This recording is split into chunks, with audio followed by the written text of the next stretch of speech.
Hello and welcome to the latest edition of Off the Pitch. John Lydic stepping in here. We get a substitution in the first minute as compared to normally you see it in the 60th, maybe 70th minute. Joined by team owner John Melody, who's usually the host of the podcast, is gracious enough to let me join you here today, John. So pleasure to be on Off the Pitch and look forward to talking about why we play the game of soccer and the great season so far through 8 matches. Yeah, well, thanks for doing this. You know, usually I get to ask the questions, now I have to answer them. A little bit of a tougher situation, but looking forward to it. Thanks for being here, and you look tremendously dapper, by the way. I can clean up, and luckily this was the great Commodores rotation colours. in Commodores colors in the suit rack today, so glad to be here. All right, John, let's talk about it. Obviously, sports can bring so many people together. There's so much excitement when we're talking about sports, but talk about just the love of the game for soccer, why you fell in love with it, and why this team has so many people fall in love with it as well. Yeah, I mean, listen, for me, it's, you know, I've loved the game. You know, I came to the States on a soccer scholarship 40 years ago this year. You know, I don't know if I was more in love with the game as an 18-year-old coming to the States, or I am as a, 18 plus 40-year-old now, and being an owner of the Commodores and seeing the joy that it brings to people. You know, we've had a great start to this 2026 season. I mean, it's been fantastic. We've, 7 wins and a draw, or 7 wins and a tie in 8 matches, and that's a wonderful start. But to we were at practice this morning together, and we saw a good practice. You see many different nationalities. You see how they all love the game, even though there's a ton of different, languages on that field right now. And we have Japanese, we have French, we have German, we have Spanish, we have Colombian, we have Argentina. We have Argentina. So Spanish is kind of the overriding language, closely followed by Japanese, French, and English. So, but you see the togetherness and the common goal, and the game speaks louder than any language for me. And I think that the greatest thing too is watching this year's team, but watching a number of teams that the Commodores have had over the years, is just, it's the sports and soccer is the perfect example of just how people can get along. Because I mean, we talk about these guys, they come here, they have a week to get to know each other, and these guys are having so much fun playing this game right now. Yeah, no, we played a preseason game against the Riverhounds. They were here for 2 days, and they were thrown right in at the deep end. But it's a great way to do it sometimes, because you can see right away who's a gamer, who. It's a sink or swim kind of a moment for a lot of players as well. And put yourself, as we'd say, you got to put your hand up, put yourself in the shop window, make sure the coach sees you and sees what you can do, so he does pick you on game day. So it. But they do, and they've, we lost that game in the preseason game, right, very close to a good, but since then, that game was just a catalyst to where we are now, and we've had a fantastic start to the season. And again, we don't get too far ahead of ourselves, right? We have 4 games to go, and I'm always, as a player, as a coach, as an owner, I'm always more worried about my next game than I am ever about any game that has happened before. So we have a couple of games coming up that are tough games, but I'm looking forward to those, because that's why we play. Can't change the past, but certainly can pave a way forward for the next game. For sure. John, that's a great segue too, talking about the start of the season and that. When you take a look back at these 8 games that we've played so far, what have been some of the moments of the season? Obviously, in each season, I think you're going to face adversity, and you face maybe the adversity so far this season and the draw here most recently with Flower City. But what have been the moments of the season that have stuck out for you so far? Yeah, I mean, I wouldn't even say the draw against Flower City is adversity. I mean, a lot of people were disappointed after that game for me, but you're still undefeated. Sometimes you learn more in, if you want to even call that adversity, you're going to learn more. We had a great start. We scored a lot of goals in the first half of the season. Our goal difference is huge, right? I mean, we have a very, very positive goal difference right now heading into the last 4 games, which hopefully will stand to us at the end of the season. But they're learning all the time, right? They're learning and they're growing and they're keen. The positive moment for me was to go away to Cleveland, which is our arch rival. They are tremendously good at home, have been for years, and to go there and win 2-0 and be somewhat convincing, and that was a real moment where I went, this team could be pretty good. Yeah. So I mean, listen, that game was rain delayed. It didn't finish till midnight. Boys didn't get home till 4 o'clock in the morning. We had to turn around and play Flower City a couple of days later. And they're fighting for a playoff spot as well. They won the conference last year. They're a good organization.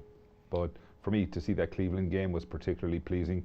Some of the other games, we've won, played extremely well, scored a lot of goals, looked good. But sometimes when when the fight starts, are we able to compete? And we passed that test in Cleveland that night for sure. John, I think it was great. We started talking about just this group coming together, but what's it like for you? I know a number of these guys play at the college ranks across the country, and they have different players from different nationalities, but what does it mean to you to see these guys come together, as you mentioned, from so many different countries, different lifestyles, and to play as one unit so far this year, the way they have with the chemistry? Well, that and to come in and just represent Commodores, right? Wear that badge, wear it proudly. I mean, I would say to players all the time, for this 10, 12 weeks in the summer, you are Commodores players. I don't care where you're from. I don't care what country you're from. I don't care, what college, university you play for. I just want to know that you are here and you will represent the Commodores and Erie in the best way you know how, and be very, very proud to put on that jersey and represent this town. And they've done a super job of that this year.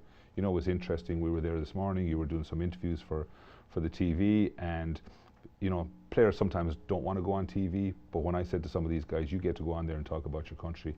You go on and talk about Mbappe scoring 2 goals the other day to the French guy. You got to go on there and defend Spain because they were so bad against Cape Verde.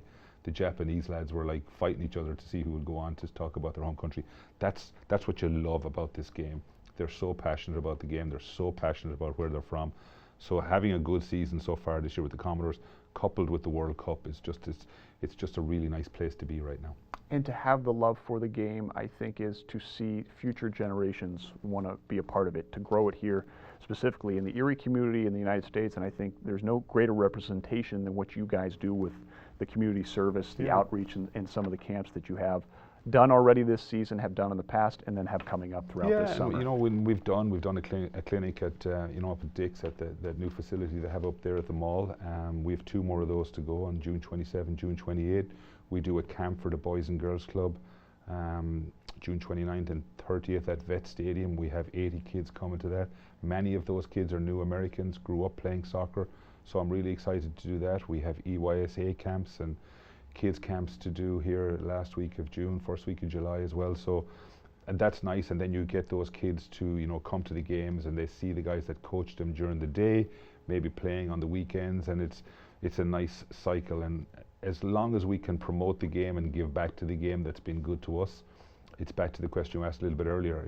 I'm not sure I'm more excited about the game now than I was 50 years ago. I mean, it's still given me a lot and given me a lot of kind of impetus to do good things by the game, through the game, and with the game, and I'm so happy to be able to do that.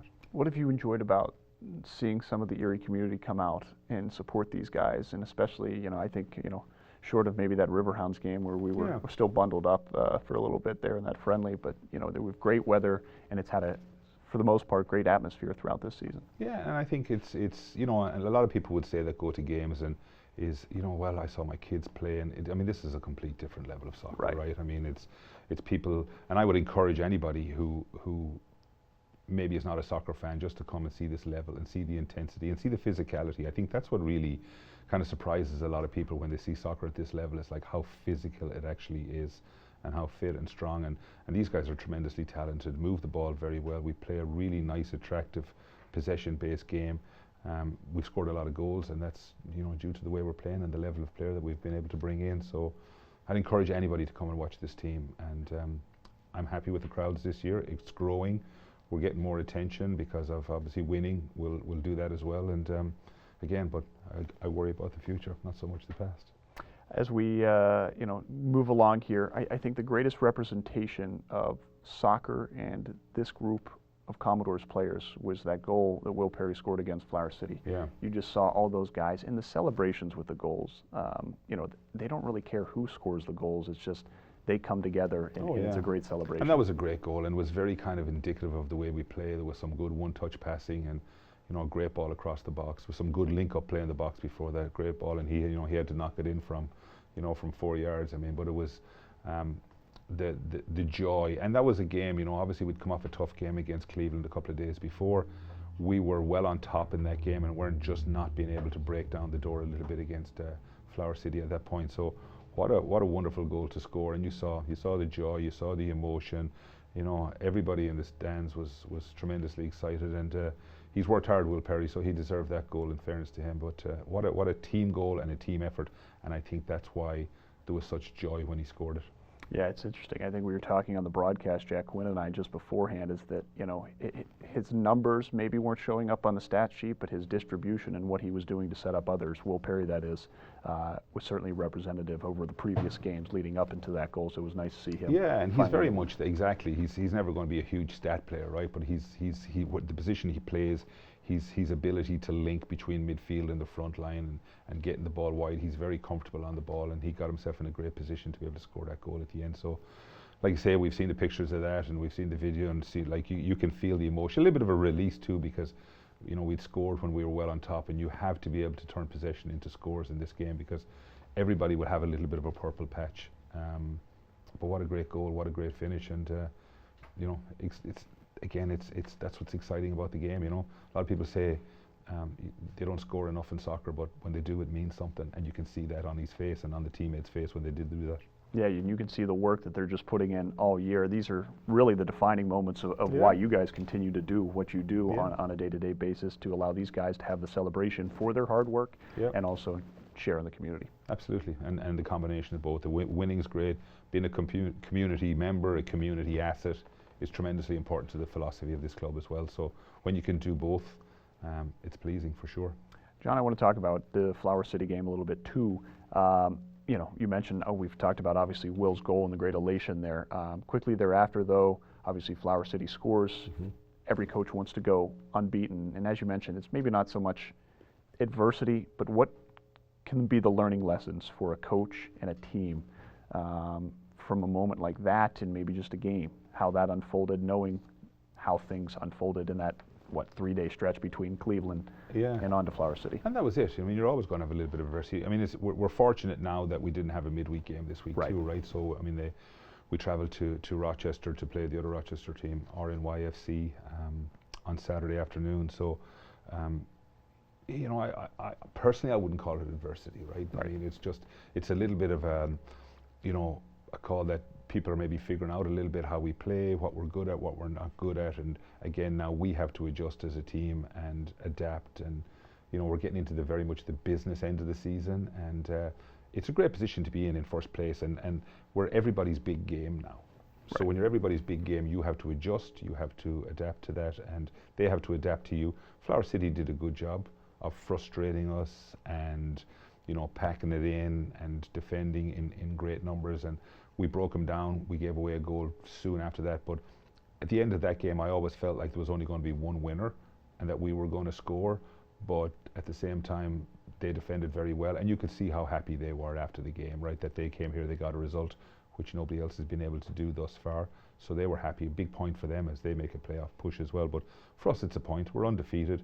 Listen, if anybody told me after 8 games we'd be 7-0-1 this season, I would have taken you off at the elbow for that, for sure. John, I want to ask you too, obviously a lot has been made of the goal differential, which is one of the tops of the NPSL, and what the group has done up front. What have you made of the trio that we've seen so far in net between Aymar Armendia, Tim Teicher, and then obviously Alan's gotten a little play here, Alan Horrocks, over the last couple of years. And have been very, very solid, right? Or playing a back three and with 2 wing backs, so that can go to a back 5 when you need it. We have 3 or 4 really strong keepers competing day in, day out for that start on game day. So been very, very solid, but you can even see the midfield is quite prepared to come back and help defend.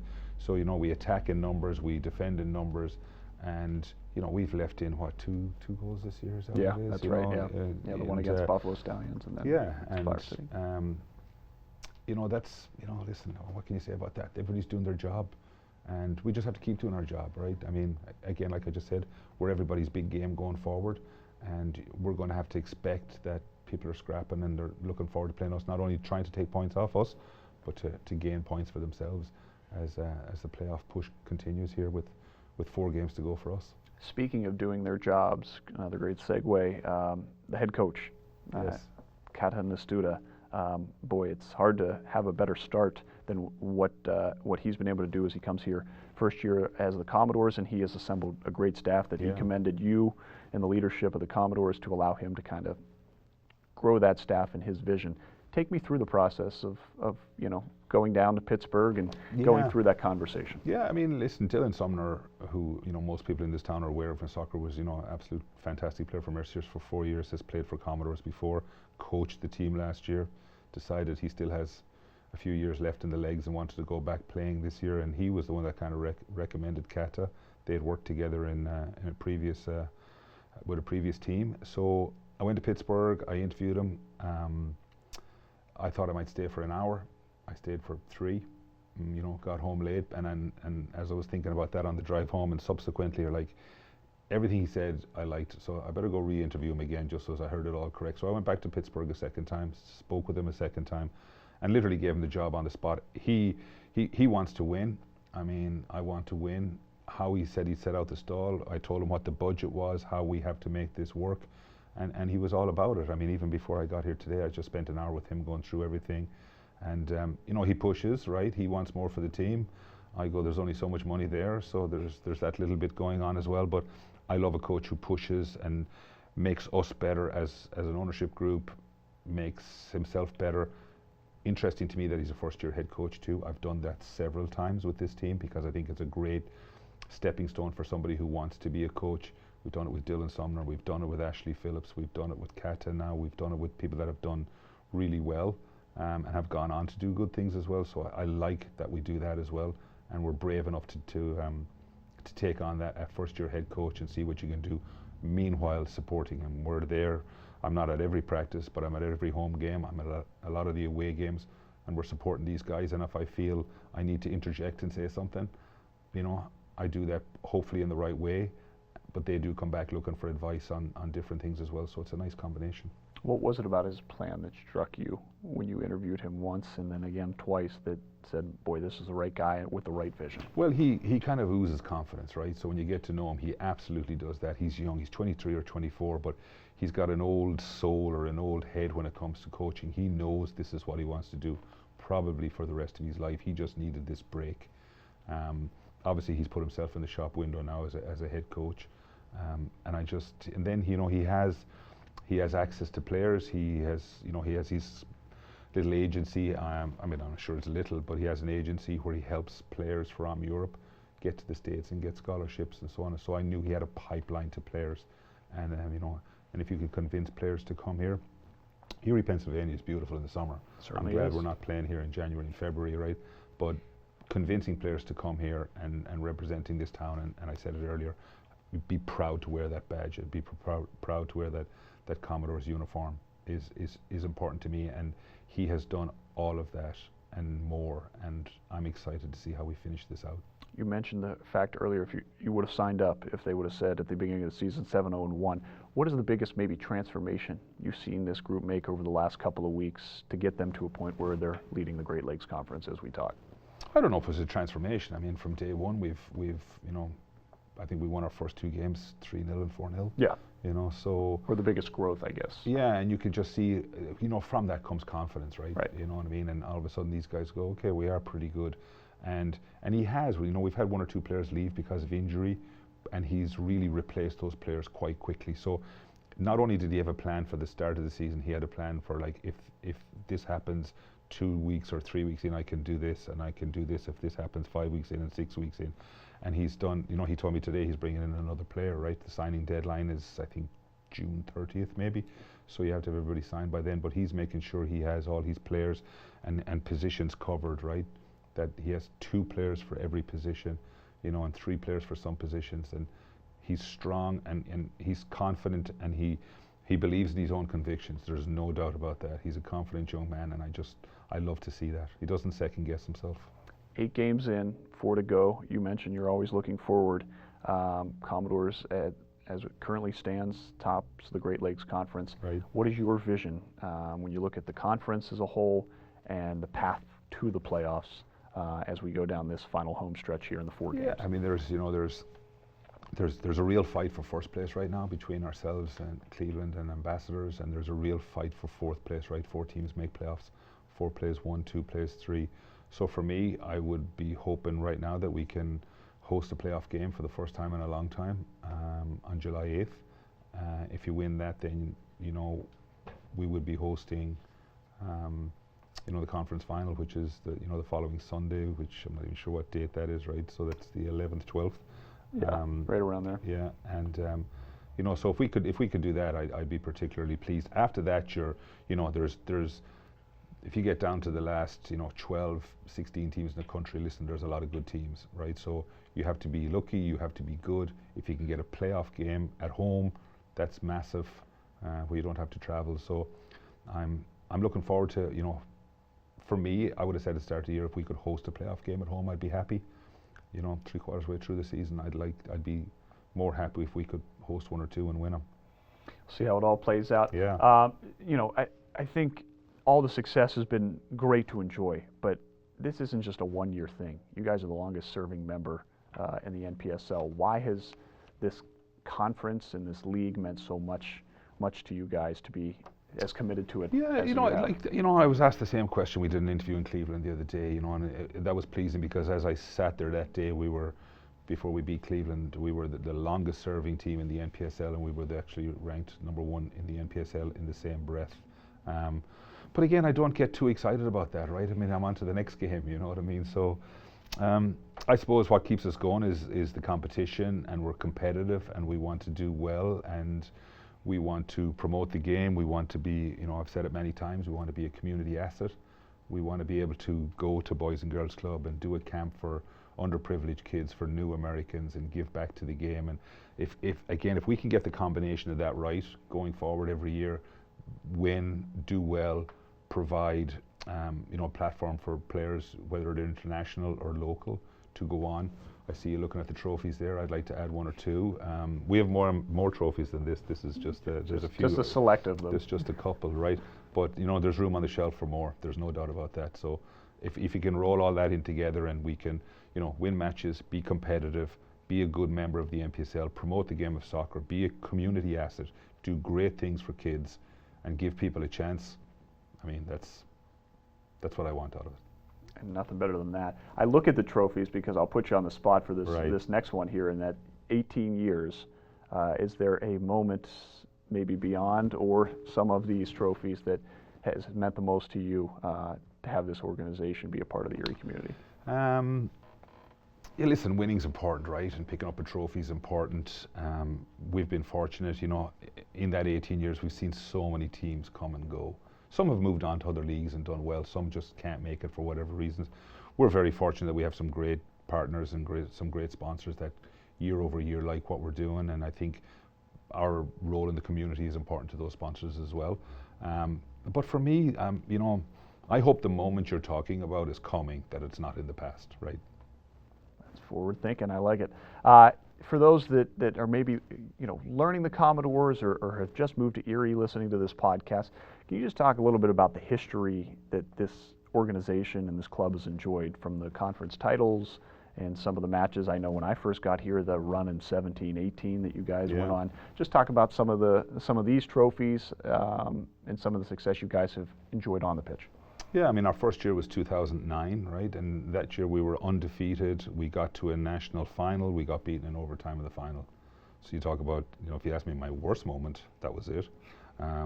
We turned around then and did well the following season. But then again, 2011, we made it to a national semi-final. Eventually got beaten by Jacksonville. They won the national title. 2013, we went on a great run as well. That's probably the best year. We ended up having to go to Detroit, who are now a professional organization, beat Detroit in Detroit 4-1 on the day they hadn't lost at home in a couple of years. So that was a huge one for us. We beat Buffalo in the semi-final, which were a huge rival as well. So what a fantastic weekend that was. Went out to Davenport to play in the national quarterfinal, won that, then had to turn around and go back down to Virginia and lost to RVA, they were called. They turned around and won the national title that year. Several of their players went on and signed pro. And then we bounced around a little bit, then kind of made a bit of a comeback in 17 and 18. Won a conference, won a couple of conferences, and then got a good run in the US Open Cup, which was pleasing. And then last year again, we kind of got back to winning ways, got back into the playoffs, and then this year, as I sit here today, so far so good. So the history of the Commodores is, we want, again, I mean, I keep going back to, providing a platform for people to play, to learn how to coach, to advance, and take care of the community that we're in. You mentioned obviously the great impacts that you've had in this community. What has Erie, Pennsylvania meant to you, and to provide a soccer platform to continue to grow the game here, and for yourself and family in the Commodores? Well, if you go back to 1985 as a 17-year-old in Ireland, and all of a sudden the phone rings and somebody wants you to go to the States, which Ireland was going through a major kind of a recession, almost depression at the time as a country. So to get the opportunity was fantastic. So went to Mercyhurst on that scholarship, graduated after 4 years. I coached soccer at Mercyhurst for 8 years. I've been back once or twice since then to help out coaches that have gotten jobs, to go in and I suppose lend my expertise, for want of a better word. So doing that in conjunction with Commodores and along with the other businesses that we have in Erie. Erie's been very good to me. I met my wife here, and I'm still happily married. You'd have to ask her if she's still happily married. I got 3 kids, and I'm just fortunate, right? I mean, Erie is home for me now, and I'm fortunate because I still feel like Dungarvan, Ireland is home. So I feel like I have 2 hometowns, which is always good. We have a lot of people come over here. Erie's awesome. Again, in June, July, and August when we have people visit. I mean, there's not many better places to be. Right. Erie Commodores, that's why we do it, for the love of the game. Right. That's why you do it, for the love of Erie. John Melody, John Lydic, this was Off the Pitch. Thanks so much for joining us, and we'll see you next time, as John will probably be back in the question-asking chair. Was it nice to have the day off for a little bit? Not really, actually. There was a lot of taxing questions on there, but it's easier to ask the questions than to answer them. But maybe I'll interview you sometime too. Sounds good. All right, for John Melody, I'm John Lydic. Thanks so much for listening and watching.